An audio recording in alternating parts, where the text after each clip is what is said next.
The Xylos Armada aliens didn't come to negotiate. They came to collect. 10,000 warships darkened the sky above every continent, and their message was simple: surrender everything, or watch your world burn. Every general, every president, every admiral looked at their weapons and saw the same truth. We couldn't win. Not like this. But humanity had one last secret buried beyond Neptune, something so dangerous that every nation on Earth had voted to never use it.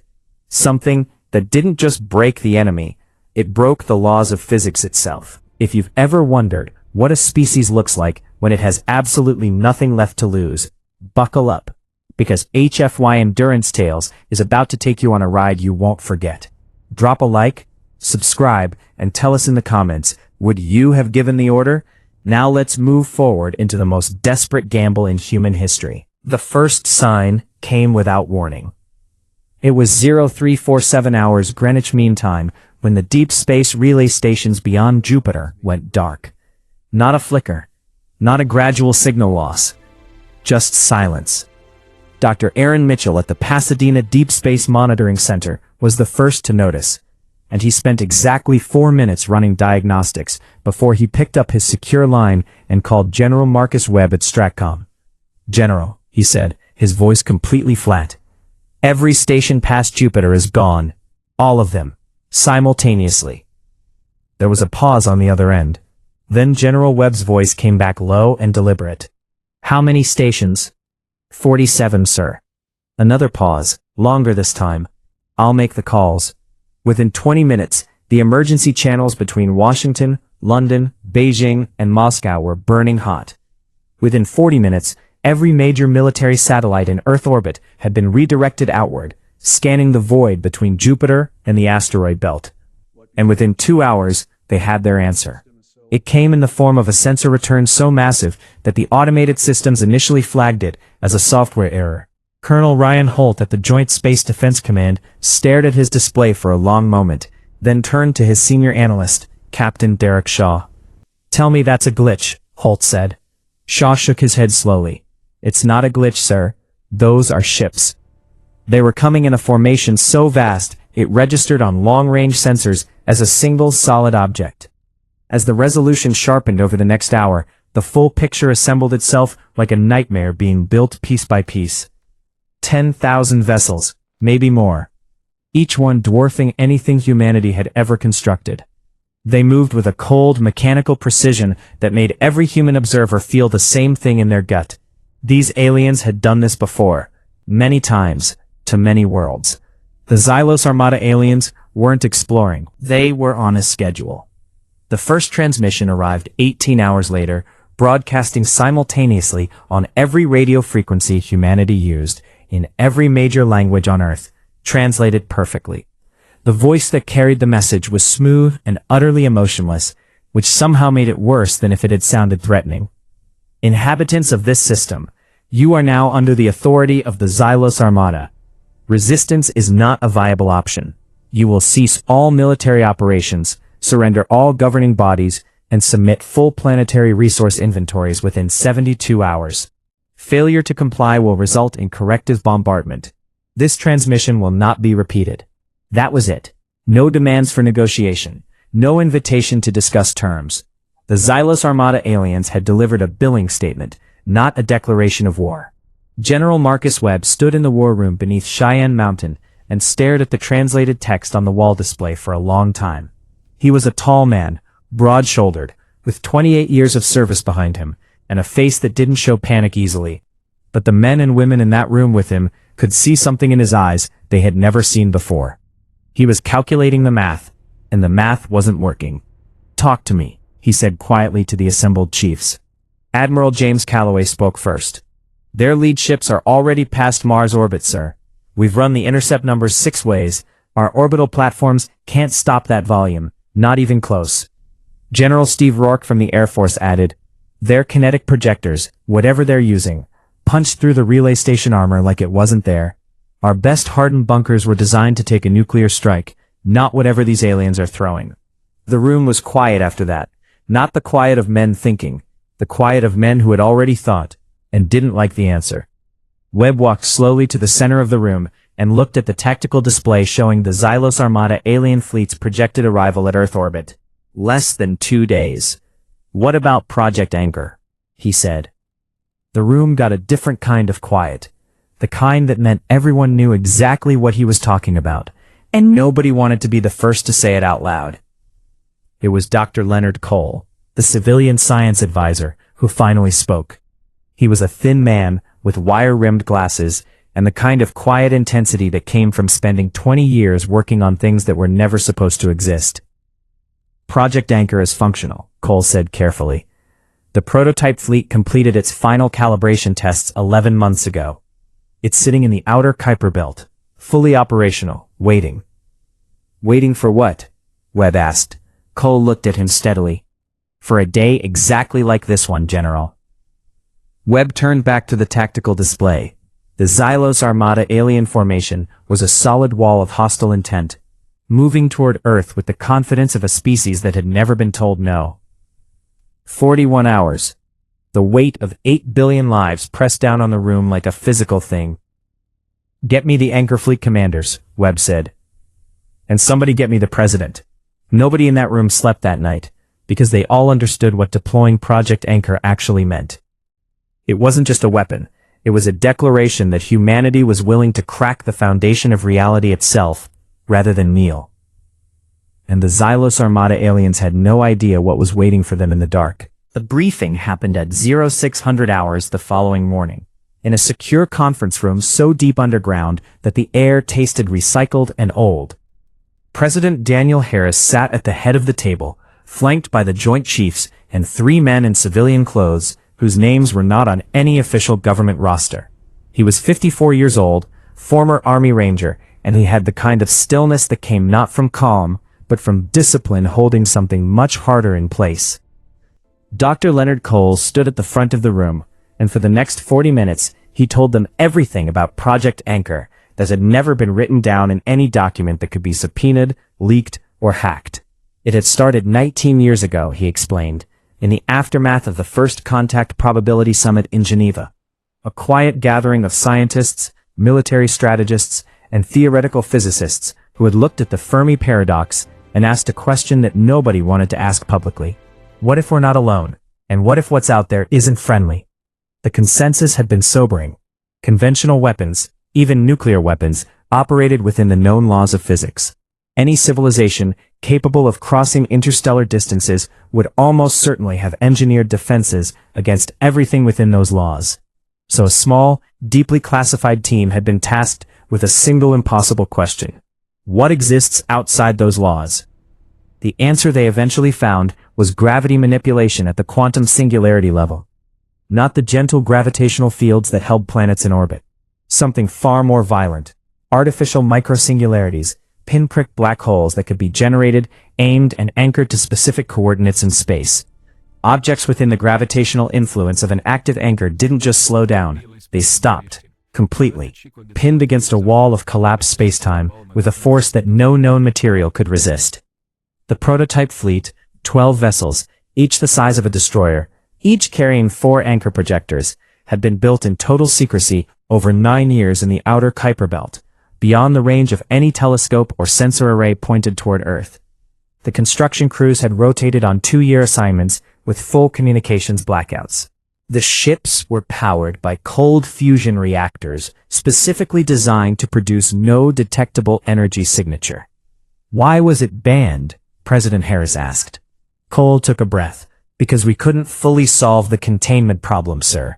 The singularities are stable at operational range, but if an anchor projector malfunctions during active deployment, or if too many anchors are activated within close proximity of a gravity well, like Earth, the resonance effect could interact with the planet's own gravitational field.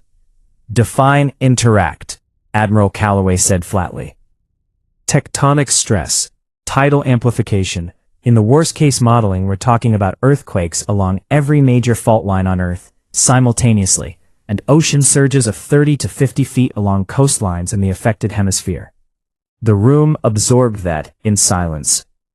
And the best-case modeling, Harris asked. Moderate seismic activity, elevated tides, manageable damage. Maybe. General Webb leaned forward. What's the operational range? How close to Earth can we activate the fleet without triggering the resonance effect? Cole pulled up a star chart on the display behind him. Beyond the moon's orbit, the risk drops to acceptable parameters. We've designated a kill zone here. He pointed to a region roughly halfway between the moon and Mars, where we can deploy all 12 anchor ships simultaneously with minimal resonance risk. Provided the Xylos Armada alien fleet enters the zone in the formation they're currently holding. Harris looked at the star chart for a long moment. Then he looked around the table at his generals, his admirals, his civilian advisors. Every face told him the same thing. There was no other option. How do we get them into the kill zone? He asked. It was General Rourke who answered, and there was something grim and deliberate in his voice when he did. We give them what they want, sir. We broadcast a full surrender. We tell the Xylos Armada aliens that humanity is standing down, that our leaders are preparing for formal submission, and that we're requesting they send their command fleet into close orbit to receive our unconditional terms. The silence that followed was the kind that changes things permanently. We lie to them, Harris said. We survive, Webb replied. President Harris stood up slowly and walked to the star chart. He studied it for a long time, his hands clasped behind his back, the weight of the decision visible in every line of his posture. 8 billion people, one shot, no margin for error. Authorize Project Anchor, he said quietly. Get those ships moving. And somewhere in the frozen darkness of the outer solar system, 12 vessels that were never supposed to exist began to warm their engines for the most important journey in human history. The trap was set. Now humanity had to sell the lie well enough to walk the Xylos Armada aliens directly into it. The surrender broadcast went out at 1400 hours, and it was the most carefully constructed piece of theater in the history of human civilization. President Harris delivered it himself, standing at a podium in the White House briefing room, dressed not in military attire, but in a plain dark suit. The choice was deliberate. The Xylos Armada aliens needed to see a civilian leader, a man without weapons, a species that had accepted the inevitable. His voice was steady. His words were measured. He spoke of humanity's respect for the power of the Xylos Armada, of the futility of resistance, of the willingness of Earth's governments to submit to the terms of the transmission. He asked only that the Xylos Armada alien command fleet approach Earth directly to receive the formal surrender documents and coordinate the transition of authority. He was lying through every single word, and he delivered it perfectly. In the war room beneath Cheyenne Mountain, General Webb watched the broadcast on a side monitor, while his primary attention stayed locked on the tactical display. The Xylos Armada alien fleet had not changed formation. Not yet. They were still reading the broadcast, still processing it through whatever analytical systems they used to evaluate enemy communications. Then, 12 minutes after the broadcast ended, the Xylos Armada alien formation shifted. It was subtle at first. The outer perimeter vessels began pulling back slightly, consolidating the formation tighter. The massive command cluster at the center of the fleet, the 40 largest ships, each one the size of a small city, began to separate from the main body and move forward on a direct approach vector toward Earth. They're buying it, Colonel Holt said from his station, his voice carefully controlled. Don't celebrate yet, Webb said. They need to hit the designated coordinates. The kill zone sat at a specific point in space, a region the anchor fleet commanders had spent weeks calculating to maximize gravitational anchor efficiency while minimizing resonance risk to Earth. It wasn't a visible landmark. It was just a set of coordinates in empty space. Getting the Xylos Armada alien command fleet to pass through those coordinates without arousing suspicion required them to believe they were simply flying a straight line toward a planet that had already given up. For 6 hours, Webb watched the tactical display and said almost nothing. The anchor fleet was already in position, 12 dark ships sitting cold and silent in the void, anchor projectors charged and ready, crews at battle stations. They had been ordered to maintain complete emission silence. To the Xylos Armada alien sensors, that region of space looked completely empty. Captain Derek Shaw ran the numbers every 30 minutes and reported the same thing each time. The alien command fleet was on course, on schedule, moving with the unhurried confidence of a species that had already won. At 2200 hours, General Webb received a private communication from the lead anchor fleet commander, Commander Tyler Briggs, relayed through a tight beam signal, so low-powered it was nearly undetectable. General, we are in position. All 12 vessels nominal. Anchor projectors at full charge. Target fleet will enter optimal engagement range in approximately 4 hours, awaiting your authorization. Webb read the message twice, then he walked to the private office adjacent to the war room, closed the door, and called President Harris. They're going to hit the zone at approximately 0200 hours, sir, he said. And the anchor fleet is ready? Yes, sir. What's Briggs saying about the resonance risk at current activation parameters? He's rating it at 11% probability of significant seismic event on Earth. Elevated tides almost certain along Pacific coastlines. There was a pause. 11%. Yes, sir. Another pause. Longer. And if we don't activate? Webb didn't answer immediately, because the answer didn't need saying. If they didn't activate, the Xylos Armada alien command fleet would reach Earth orbit, the surrender would need to become real, and 8 billion people would spend the rest of their existence as a subject species under alien authority. Authorize the activation, General, and tell Briggs. No hesitation. The moment they're in the zone, he fires. Webb returned to the war room. He looked at the tactical display one more time, at the slow, steady crawl of 40 alien warships moving toward the invisible point in space where humanity had laid its trap. He thought about the 11%. He thought about the coastlines. He thought about what a 30-foot tidal surge looked like hitting Los Angeles. Then he thought about what surrender looked like for a species that had never surrendered anything in its entire history. He picked up the command line to the anchor fleet. Commander Briggs, he said, you are authorized for full activation. Execute on my mark. Understood, General, Briggs replied.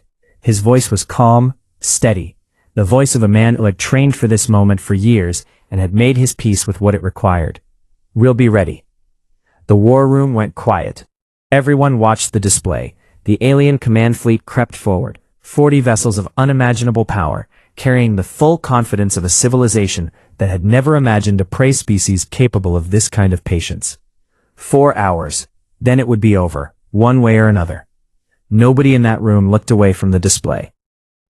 At 0147 hours, Commander Tyler Briggs stood on the command deck of the anchor ship, USV Defiance, and watched the targeting display paint 40 Xylos Armada alien warships in cold blue light. They were enormous. Even at this range, even on a sensor display, the scale of the alien vessels was difficult to fully process. The smallest ship in the command fleet was 3 times the length of the largest aircraft carrier ever built. The flagship, a vessel the analysts had designated Target 1, was so massive that its gravitational signature was measurable without instruments. You could almost feel it, a subtle wrongness in the space around it, like standing next to something that didn't belong in your universe. Briggs had spent 4 years commanding the anchor fleet in the silence of the outer solar system. 4 years of drills, calibrations, simulations. 4 years of waiting for a day that most of humanity didn't even know was possible. He was 43 years old, lean and unhurried, with the particular steadiness of a man who had long ago accepted that his job might end the world in order to save it. All ships report ready, his tactical officer, Lieutenant Jake Morrison, said from the station to his left. Anchor projectors at 100% charge. Singularity cores are stable. Targeting solutions confirmed for all 40 primary targets. Secondary targets? Briggs asked. Locked and queued. If the command fleet has escort vessels we didn't account for, the system will auto-acquire. Briggs nodded slowly. Time to optimal zone? 11 minutes, sir. 11 minutes. He looked around the command deck. Every person at every station was focused, precise, running through final system checks with the mechanical efficiency of people who had rehearsed this moment so many times that calm had replaced fear. He was proud of them. Whatever happened in the next hour, he was genuinely proud of every single person on every one of these 12 ships. Open a channel to the fleet, he said. Morrison opened the channel. This is Commander Briggs to all anchor fleet vessels, he said, his voice level and clear. In approximately 10 minutes, we're going to do something that has never been done before in the history of this species. We're going to pin 40 alien warships against a wall of broken physics and remind the universe that humanity doesn't negotiate under the barrel of a gun. Every one of you chose to be here. Every one of you knows what we're risking. I want you to know that there is no crew I would rather have standing next to me at the end of all things. He paused. Prepare for activation sequence. The channel closed. The command deck returned to silence. At 01:58 hours, the forward edge of the Xylos Armada alien command fleet crossed the outer boundary of the kill zone. "They're in," Morrison said quietly. Briggs looked at the display. The 40 alien ships were moving in a tight formation, their approach vector exactly as predicted, their spacing almost elegant in its precision. They were flying in complete confidence. Why wouldn't they be? The prey species had surrendered. The planet ahead was waiting to be collected. There was nothing in this region of space that could threaten them. There was nothing they could see. "General Webb," Briggs said into the command line. "Target fleet is in the zone, requesting final authorization." Webb's voice came back immediately, as if he had been holding the line open and waiting. "Authorization confirmed, Commander. Execute." Briggs turned to Morrison. "Activate all anchors. Full deployment. Now." The sound that followed was unlike anything a human being had heard before. It wasn't loud. It was deep. A subsonic vibration that moved through the hull of the Defiance and into the bones of everyone aboard. A frequency that the human nervous system interpreted not as sound, but as wrongness. As if the fabric of space itself was being pulled in a direction it was never designed to go. On the display, 12 sets of anchor projectors fired simultaneously. The singularity cores ignited, and space broke. It didn't break dramatically, not at first. The initial visual effect was subtle, a slight distortion in the star field around the alien formation, a gentle lensing of background light, as if someone had pressed a thumb against a photograph of the universe and pushed. But the instruments told a different story. Gravitational readings spiked to levels that made Morrison audibly catch his breath. The anchor points were holding, all 48 singularities, stable, locked, expanding slowly to their designed operational diameter. Then the Xylos Armada alien ships started to slow. It happened across the entire formation simultaneously, which meant the alien commanders must have noticed something was wrong at the same instant. Because 40 ships attempted evasive maneuvers at the same moment, 40 sets of engines firing to full thrust, 40 crews suddenly understanding that the empty space around them was no longer empty. It didn't matter. The gravitational anchors didn't care about engine thrust. They didn't care about alien technology or alien engineering, or the confidence of a civilization that had conquered 100 worlds. Physics didn't negotiate.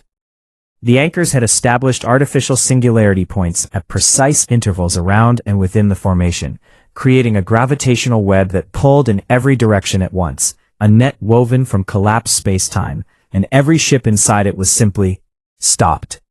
Not slowed, not damaged, stopped. 40 alien warships, each one a monument to the power of a civilization that had never known defeat, hung motionless in space as if the universe itself had pressed pause. Briggs stared at the display. His instruments confirmed what his eyes refused to fully believe. "Anchors holding on all 40 targets," Morrison said, his voice barely above a whisper. "Enemy vessels showing 0 relative velocity. 0. The command deck was completely silent for 3 full seconds. Then Lieutenant Morrison turned to Briggs with an expression that was not quite triumph, and not quite terror, but something in between, something that had no name yet because no human being had ever felt it before. "Sir," he said, "it worked." Briggs allowed himself one breath, just one. "It's not over.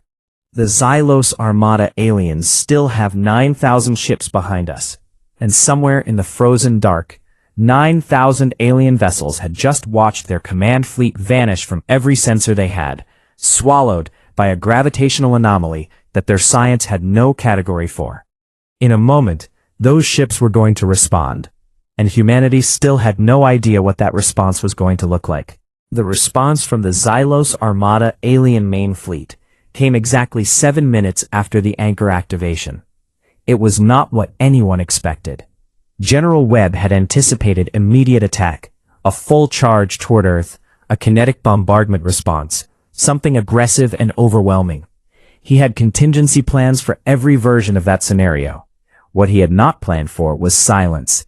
For 7 minutes, 9,000 alien warships simply stopped moving. The entire main fleet decelerated to 0 relative velocity and held position between Mars and the asteroid belt, and did absolutely nothing. "What are they doing?" Colonel Holt asked. "Thinking," Webb said, "or communicating, or both." The tactical display showed the frozen command fleet still locked in the anchor field, motionless and silent. No transmissions from the alien vessels, no emergency signals, nothing. The gravitational anchors were functioning exactly as designed, and the 40 largest ships in the Xylos Armada alien armada were being held in place by forces their engineering had never anticipated and could not overcome. But the main fleet's reaction, that pause, that deep fleet-wide stillness, told Webb something important. These aliens were not animals. They were not mindless. They had encountered something they did not understand, and they were being careful about it. That meant they were afraid. At 0231 hours, the Xylos Armada aliens transmitted. The message came on the same frequencies as their original ultimatum, in the same perfect English, in the same emotionless synthetic voice, but the words were different. "Explain this phenomenon. You will release our vessels and submit to the original terms, or we will reduce your planet to its component minerals." Webb read the transmission 3 times. Then he smiled, not pleasantly. "They're asking us to explain it," he said quietly. "They don't know what we did." He turned to his communications officer. "Get me a line to President Harris." Harris was already on when the connection opened. "I heard the transmission," the president said. "What do you recommend?" "We let the anchors keep holding, and we send a response that makes it very clear what they're dealing with." There was a brief pause. "Draft it." Webb composed the message himself, standing at the communications terminal, choosing every word with the care of a man who understood that this exchange would be analyzed by alien historians for as long as the Xylos Armada existed. "This is General Marcus Webb, representing the Unified Defense Command of Earth. Your command fleet is being held by a gravitational anchor system of our design. Their engines are functional, their crews are unharmed. They are simply not going anywhere. We are prepared to hold this configuration indefinitely. You have 72 hours to withdraw your fleet from this solar system entirely. If you attack Earth, the anchor intensity will be increased to the structural failure threshold. Every ship in the anchor field will be destroyed. If you withdraw, we will release your commanders and their crews unharmed. You have our word. You will not get a better offer."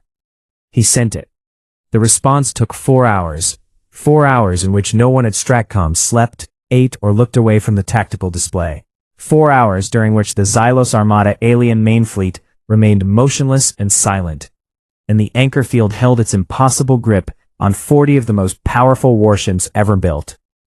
On the Defiance, Commander Briggs monitored his anchor projectors with the vigilance of a man who knew exactly what failure looked like. The systems were holding. The singularity cores were stable. But the energy consumption was above projected parameters, and Morrison had flagged 2 projectors on the vessel USV Resolution that were showing early stress indicators. "How long can Resolution hold her anchors?" Briggs asked. "At current draw, maybe 60 more hours before we risk projector failure," Morrison said. "And if a projector fails during active deployment?" Morrison looked at him steadily. "The singularity destabilizes. Uncontrolled expansion for approximately 3 seconds before it collapses. Within that 3 seconds, anything within 200 kilometers gets compressed, including Resolution herself." "Yes, sir." Briggs processed that quietly. Then he sent a private message to Resolution's commander, Lieutenant Commander Aaron Price, outlining the contingency. Price's response was brief and entirely in character. "Understood, sir. We hold." At 0612 hours, the Xylos Armada alien fleet transmitted again. "We have analyzed your weapon. We understand its function. We wish to discuss terms." Webb read those words and felt something he hadn't felt in 4 days. Something that wasn't quite hope, but was close enough to it. "They want to talk," he said. "That's because they're scared," Colonel Holt replied. "Good," Webb said. "Let them be scared." The negotiation that followed lasted 11 hours. It was conducted entirely through text transmissions, cold and precise, without the theater of diplomacy or the warmth of direct communication. The Xylos Armada alien representatives, whoever was doing the talking from within that frozen command fleet, or from the main body of the Armada, were methodical and calculating. They probed the edges of humanity's position with careful questions, testing for weakness, looking for a concession that would let them reframe the situation as something other than a defeat. Webb gave them nothing. He had one position, and he held it with the absolute stillness of a man standing on the last solid ground available. Soul withdrawal, complete cessation of hostilities, permanent sovereign recognition of the Sol system. In exchange, humanity would release the command fleet crews unharmed and deactivate the anchor field. At 1743 hours, the Xylos Armada aliens agreed. Webb sat back in his chair and stared at the ceiling of the war room for a long moment. "Get me Briggs," he said quietly. When the connection opened, Webb said only 4 words, "Stand by to release." Briggs replied immediately, "Ready on your order, General." Webb looked at the tactical display one final time. 40 alien warships, frozen in the dark. 9,000 more sitting motionless between Mars and the asteroid belt, waiting to see what happened next. And 12 small human ships holding the line between everything and nothing, with projectors that were never supposed to be used. "Release the anchors," he said. "All of them. Now." The deactivation sequence ran across the anchor fleet in a coordinated cascade, singularity cores powering down in sequence, gravitational fields collapsing back to nothing. On the display, the distortion in the star field smoothed out, the lensing effect disappeared, and 40 Xylos Armada alien warships, suddenly free after hours of total immobility, drifted slightly in the void, as their crews recovered and their systems rebooted. For a long moment, nothing happened. Then the alien command fleet began to move. Slowly at first, then with increasing speed, pulling away from Earth, away from the kill zone, back toward the main body of the Armada. And behind them, the entire Xylos Armada alien fleet began to turn. 9,000 ships, turning away, leaving. The war room erupted. Webb didn't join it. He stood alone at the tactical display and watched every single alien vessel until the last one crossed the threshold of the outer solar system and disappeared into the dark between the stars. Only then did he allow himself to sit down. Only then did he realize his hands were shaking. 3 weeks after the Xylos Armada alien fleet crossed the heliopause and vanished into interstellar space, the world was still counting the cost. The anchor activation had not been clean. Webb had known it wouldn't be. The 11% probability had come due, not in the catastrophic form that the worst-case models had projected, but in ways that were still significant and real. Seismic sensors had registered elevated activity along the Cascadia subduction zone and sections of the San Andreas Fault in the hours following the activation. Tidal surges of 12 to 18 feet had struck coastal areas from Oregon down through Northern California, forcing evacuations that were only partially successful. 2 coastal towns had been largely destroyed. Dozens of lives had been lost. The number was far smaller than it could have been. It was still not zero. President Harris had addressed the nation the morning after the alien fleet's departure, standing at the same podium from which he had delivered humanity's false surrender, and the contrast between the two appearances was stark. He spoke about the cost directly, without softening. He spoke the names of the towns that had been hit. He acknowledged the lives lost. And then, quietly and without defensiveness, he explained the choice. "There is no version of what we did that was without consequence," he said. "We knew that going in. Every person who authorized Project Anchor understood that activating it might hurt us. We made that decision because the alternative was the permanent end of human freedom, and we believed, I still believe, that a humanity wounded by its own hard choices is better than a humanity that never got to make choices at all." The response was not uniform. It never is after something this large. There were people who called the decision criminal. There were scientists who were already arguing that the treaty banning gravity anchor technology needed to be revisited entirely, that the weapon had saved humanity and deserved a legitimate place in the defensive arsenal. There were ethicists and lawyers and politicians who disagreed loudly about what the activation had meant and what it should mean going forward. Webb stayed out of most of it. He filed his reports. He attended the inquiries. He answered every question with the same plain directness he had used in the war room. And when the formal review board asked him whether, knowing the outcome, he would make the same recommendation again. He didn't hesitate. Yes, he said, without question. Commander Tyler Briggs and the crews of the Anchor Fleet returned to Earth 6 weeks after the battle. Their ships brought in quietly to a classified facility in Nevada. The personnel dispersed to various cover assignments with minimal public acknowledgement. Briggs received a commendation that was classified at the highest level and would not be declassified for 50 years. He accepted this without complaint. He was brought to meet President Harris privately in the Oval Office, just the two of them, no aides, no recording devices. What was said in that room was never documented. What was known afterward was that both men left the meeting looking like they had been carrying something heavy for a long time, and had, just briefly, set it down. The Anchor Fleet itself was a different question. The 12 vessels were not decommissioned. The treaty that had originally banned their existence was formally suspended by emergency executive order, pending a full international review that everyone understood would take years and might never reach a clean conclusion. In the meantime, the ships were maintained, staffed, and kept in a state of operational readiness at undisclosed positions in the outer solar system. Nobody said this publicly. Everybody knew it. The galaxy, it turned out, was paying attention. In the months that followed, humanity's deep space listening arrays began picking up encrypted transmissions on frequencies they had not previously monitored. Signals passing between distant systems, between civilizations that humanity had not yet made contact with. Communications that the best translation algorithms could only partially decode. But certain patterns were clear enough. The Xylos Armada alien defeat had not gone unnoticed. The gravitational anchor event had been observed by other eyes, analyzed by other minds, and the conclusions drawn were not subtle. A species that would break the laws of physics to protect its home was not a species that anyone with reasonable judgment wanted to threaten. Dr. Leonard Cole spent 3 months compiling a classified analysis of the intercepted transmissions, and when he presented it to Webb and Harris, the summary was brief. We are now considered a wildcard species. The galactic community, such as it is, has noted that we possess weapons operating outside conventional physical parameters, and that we demonstrated willingness to use them against ourselves in order to use them against an enemy. This is being treated as a significant deterrence factor by multiple civilizations. Are we safer? Harris asked. Cole considered the question carefully. We are respected, he said. That's not the same thing as safe. But it's a reasonable start. Webb thought about that for a long time after the meeting.